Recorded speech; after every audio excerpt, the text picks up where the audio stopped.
Morning మా praise the lord. ఎలా ఉన్నారు? బాగున్నారా? మీరందరూ బాగుండాలని ప్రతి నిత్యం మేము ప్రార్థన చేస్తుంటూ ఉన్నాం. దేవుని యొక్క సన్నిధిలో ప్రతి ఉదయము ఇలా మిమ్మల్ని కలుసుకోవటానికి దేవుడు నాకు ఇచ్చినటువంటి ధన్యతను బట్టి, భాగ్యాన్ని బట్టి దేవాది దేవునికి కృతజ్ఞతాస్తుతులు చెల్లిస్తూ ఉన్నా. ప్రతి ఉదయము ఇలా మిమ్మల్ని అందరినీ చూడడానికి దేవుడు గొప్ప కార్యాన్ని చేసి ఉన్నాడు కదా. బైబిల్ చదివారా? ఈరోజు ప్రార్థించారా? బైబిల్ చదవటం వలన, ప్రార్థించటం వలన దేవుని యొక్క అద్భుతమైనటువంటి కార్యములు ఆయన మన జీవితంలో చేస్తూ ఉంటాడు. ఈరోజు మరి ఒక మాట తీసుకొని నేను మీ అందరి ఎదుటికి వచ్చి ఉన్నా.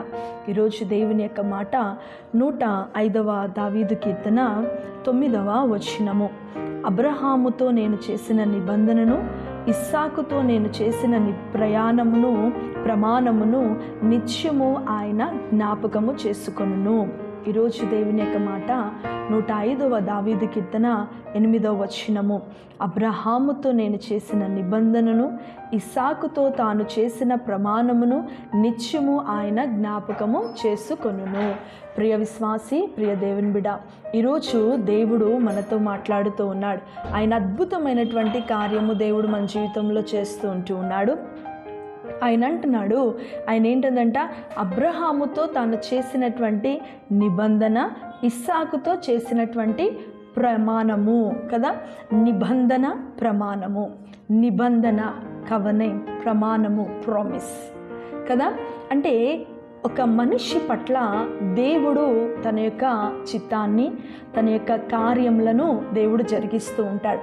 నిబంధన చేసేసి ఉన్నాడు. నేను నిన్ను, నీ సంతానమును ఆశీర్వదిస్తాను, నీ తరాలు దీవించబడతాయి అని ఒక నిబంధన చేసేసి ఉన్నాడు దేవుడు ఆ యొక్క అబ్రహాము జీవితంలో.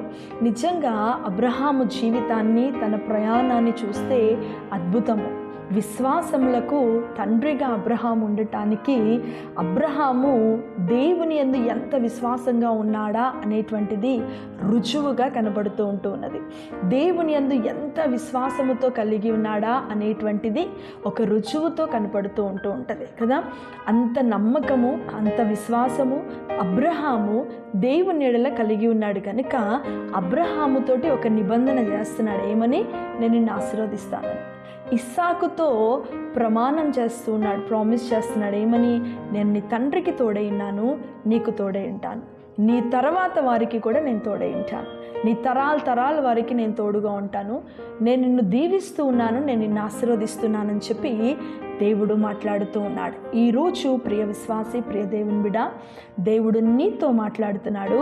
నిన్ను ఆశీర్వదించి నీకు ఒక నిబంధన చేస్తున్నాడు. ఆయన, నేను నిన్ను దీవిస్తాను, నీ తరాలు నేను దీవించబడతాయి, నీ తరాలు ఆశీర్వదించబడతాయని దేవుడు ఒక ప్రమాణం చేస్తున్నాడు. నిశ్చయముగా నేను నిన్ను ఆశీర్వదిస్తానని, నిశ్చయముగా నేను నిన్ను దీవిస్తానని కదా. ఈ కార్యాలు బైబిల్ గ్రంథం అంతా కూడా మనకు ఒక మంచి ఎగ్జాంపుల్. వారి జీవితంలో జరిగినవి మన జీవితంలోనికి దేవుడు మనల్ని కన్వర్ట్ చేస్తూ, దేవుడు మనల్ని దీవిస్తూ ఉన్నటువంటి దేవుడై ఉన్నాడు. కనుక అబ్రహామును దీవించిన దేవుడు, ఇస్సాకును దీవించిన దేవుడు, యాకోబును దీవించిన దేవుడు నిన్ను దీవించబోతూ ఉన్నాడు. ఈరోజు నిన్ను ఆశీర్వదించబోతున్నాడు. నీ తరాలు దీవించబడేటట్లు దేవుడు చేయబోతున్నాడు. నీ తరాలు ఆశీర్వాదకరంగా ఉండేటట్లు దేవుడు చేయబోతున్నాడు. అలాంటి కృప, మహిమ, దీవెన దేవుడు మీ అందరికీ అనుగ్రహించును గాక. ఆమేన్. ప్రార్థించుకుందామా? ప్రభువా, నీకు వందనాలు చెల్లిస్తున్నాను. యేసయ్యా, బిడ్డలందరినీ చేతులకు అప్పగిస్తున్నాను. బలపరచండి. వారి ఏ అవసరతలో, ఏ అక్కర్లో ఉన్నారో వారి ప్రతి పరిస్థితిలో ప్రభు వారికి నువ్వు తోడయండి, నడిపించండి. ఆనాడు అబ్రహాముతో చేసిన ప్రతి వాగ్దానమును నెరవేర్పు చేయండి.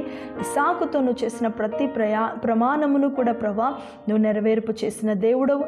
అలానే ఈరోజు నీ బిడ్డలకి చక్కటి వాగ్దానమును, చక్కటి ప్రమాణమును నువ్వు దయచేసిన దేవా, నీకు స్తోత్రం చెల్లిస్తూ ఉన్నాను. వారిని బలపరచండి, దీవించండి. అయా, ప్రతి ఒక్క బిడ్డను నువ్వు ఆశీర్వాదకరంగా, దీవెనకరంగా, మహిమకరంగా మార్చి వారి కుటుంబాలను, వారి తరాలు దీవించబడులాగున నీ సహాయమును అందించమని మా ప్రభువును, ప్రియరక్షకుడినైన యేసుక్రీస్తు పరిశుద్ధ నామమున బిడ్డలందరినీ చేతులకు అప్పగిస్తున్నాను తండ్రి. ఆమేన్. ప్రైజ్ లార్డ్ అమ్మా. అందరికీ దేవుడు మిమ్మల్ని, మీ కుటుంబాలను దీవించి ఆశీర్వదించును గాక. ఆమేన్.